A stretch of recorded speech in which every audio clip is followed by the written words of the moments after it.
시청자 여러분 안녕하십니까? VOA 뉴스투데이 시작합니다. 미국 하원 군사위원회가 2022 회계연도 국방 수권 법안을 의결했습니다. 초안에 빠졌던 주한미군 규모 관련 내용은 현재 수준으로 유지해야 한다는 개정안으로 포함됐는데 법적 구속력은 없는 결의 조항입니다. 첫 소식 이조은 기자가 보도합니다. 미국 하원 군사위원회가 2일 새벽 16시간 이상에 걸친 심의 끝에 새 회계연도 국방수권 법안을 통과시켰습니다. Mr. Chairman, on this vote, the ayes are 57, the noes are 2. A quorum being present, the motion is adopted and without objection. A motion to reconsider is laid upon. 통과된 법안에는 수백 건의 개정안이 추가됐습니다. 특히 당초 초안에서 빠졌던 주한미군 규모와 관련해 현재 수준으로 유지해야 한다는 내용이 포함됐습니다.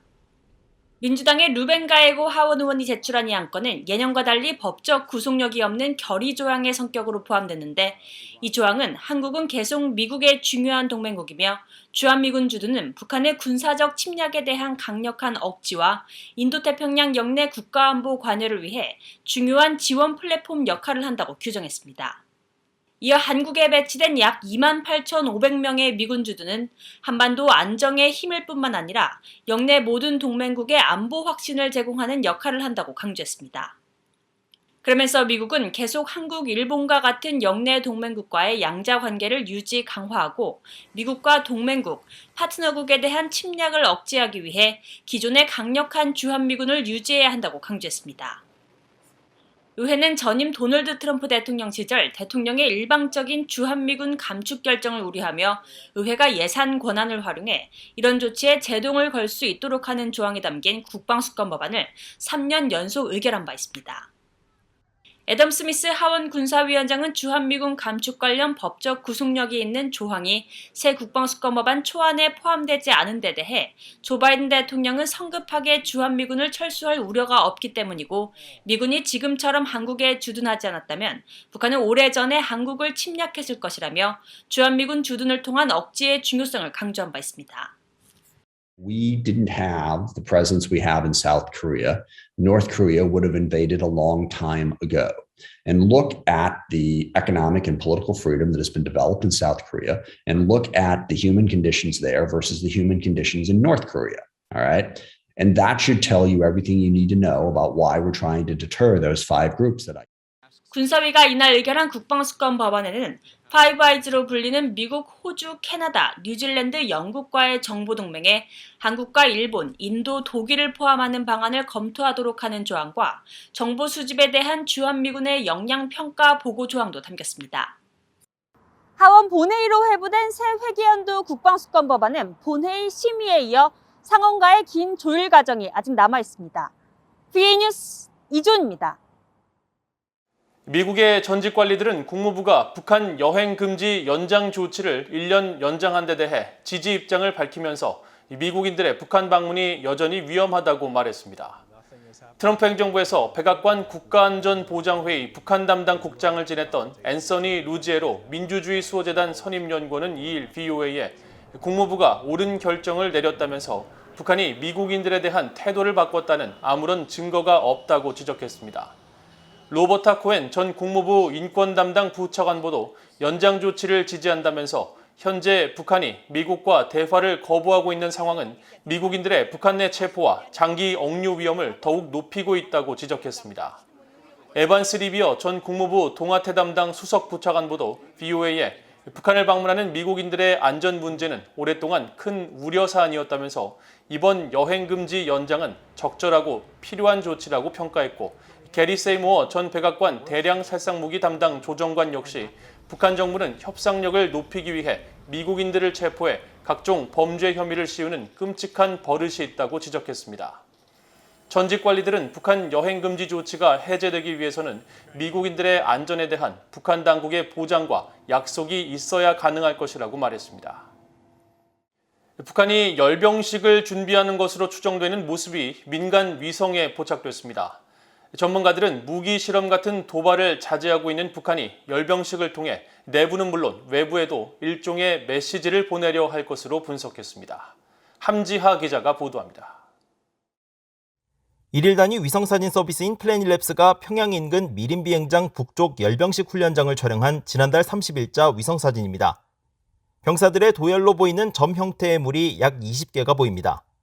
통상 북한 군인들은 열병식 연습을 사각형 형태로 도열했었는데 위성사진상으로도 이들의 대열이 네모난 점 형태로 포착된 겁니다. 위성사진에는 차량들이 훈련장 내 일부 공간을 가득 메운 모습도 확인됐습니다. 같은 곳을 촬영한 지난달 28일자 위성사진에서 이들 병사들과 차량들이 관측되지 않은 점으로 볼 때 북한군이 훈련장을 채운 시점은 최근 며칠 사이로 추정됩니다. 병력과 차량들은 1일과 2일자 위성사진에서도 포착돼 일시적인 집결이 아니라는 사실을 보여줍니다. 이들 병력과 차량들은 북한 정권 수립일인 구구절이나 노동당 설립일인 10월 10일에 벌여왔던 열병식에 앞서 이 훈련장의 모습을 드러내왔습니다. 따라서 올해도 정권 수립 73주년을 맞는 9월 9일 또는 당 설립 76주년인 10월 10일을 기념해 열병식이 열리는 게 아니냐는 관측이 나오고 있습니다. 미국의 전문가들은 북한이 내부와 외부 모두에 메시지를 보내는 효과를 노리려 한다고 분석했습니다.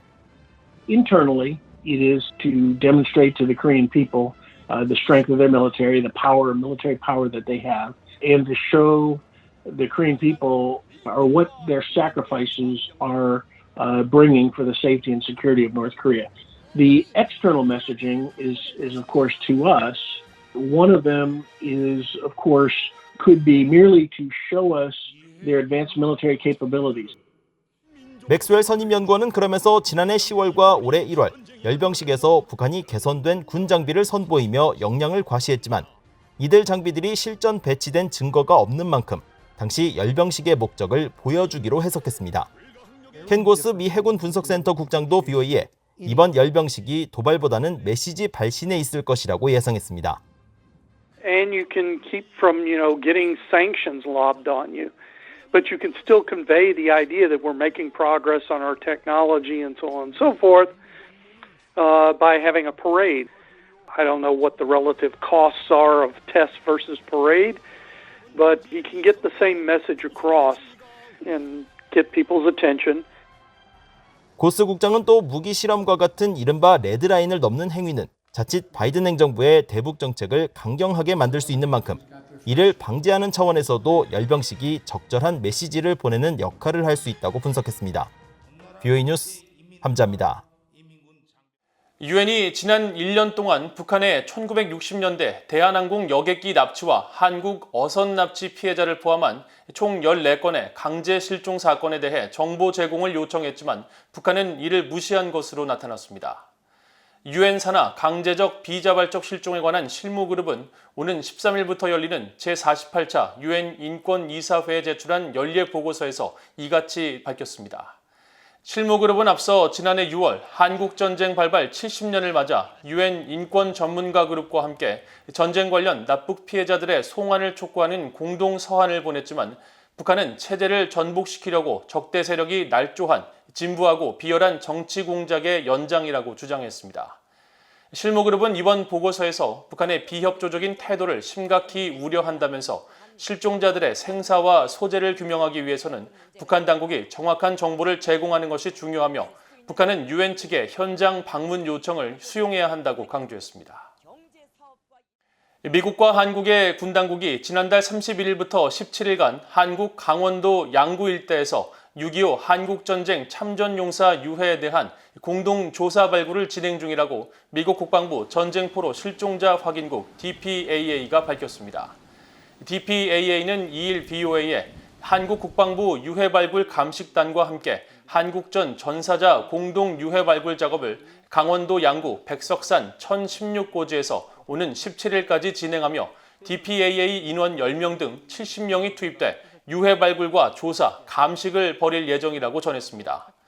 강원도 양구 백석산 일대는 한국전쟁 당시 동부전선의 주요 격전지로 양국 관계자들은 미한 공동조사를 통해 이 지역에서 한국전 참전 미군 실종자가 다수 발생한 지역임을 확인하고 유해 공동 발굴 지역으로 선정했다고 밝혔습니다. 이번 미국 측 유해 공동조사를 이끌고 있는 DPAA의 나다니엘 도운 팀장은 한국전쟁에서 실종된 미군 유해 발굴 과정에서 한국과의 협력은 매우 중요하다고 말하고 이번 공동 유해 발굴은 한 명의 용사라도 조국의 품으로 돌려보낸다는 미한 양국의 숭고한 약속을 지키기 위한 노력의 일환이라고 강조했습니다. 이상으로 VOA 뉴스투데이를 모두 마칩니다. 시청해주신 여러분 고맙습니다.